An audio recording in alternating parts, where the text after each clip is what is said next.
24 గంటలు దేవునికి టైం ఇచ్చాడు. 24 గంటల టైంలో నువ్వు దేవుని సన్నిధిలో దేవునితో ఎంత సమయాన్ని గడుపుతున్నావు అనేది ముఖ్యం. దేవుని ఎంతసేపు స్తుతిస్తున్నావు అనేది ముఖ్యం. దేవుని నామాన్ని ఎంత మహిమపరుస్తున్నావు అనేది ముఖ్యం. అలా మహిమపరిచి, అలా గణపరిచి, అలా స్తుతించి, అలా స్తోత్రించి, అలా కీర్తించి, అలా పూజించి, అలా ఆరాధించే ఆత్మీయ జీవితం ఎప్పుడైతే నువ్వు కలిగి ఉంటావో అప్పుడు నీ దేవుడితో నీకున్నటువంటి ఆ సాంగత్యము ఇంకా ప్రతి రోజుకి మనం ఎదుగుతామన్న సంగతిని నీవు జ్ఞాపకం చేసుకోవాలి. అప్పుడు ఏమవుతుంది అని అడిగితే ఒకే ఒక విషయం, నీ జీవితంలో కష్టాలున్నా, శ్రమలున్నా, బాధలున్నా, వేదనలున్నా, ఇరుకులున్నా, ఇబ్బందులున్నా, సమస్యలున్నా ఆ ఏమి కూడా నీకు ఏమి లేనట్టుగా ఉంటాయి. హల్లెలూయా.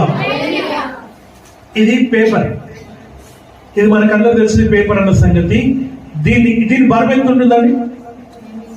దీని బరువు ఎంత ఉంటుంది? ఉంటుందా? నా తలపైన పెట్టినా కూడా బరువు అనిపించదు. నేను మోసినా బరువు అనిపించదు. నేను పట్టుకున్నా బరువు అనిపించదు. నీ దేవుని సన్నిధిలో నీ జీవితం కూడా అలాగే ఉంటుంది.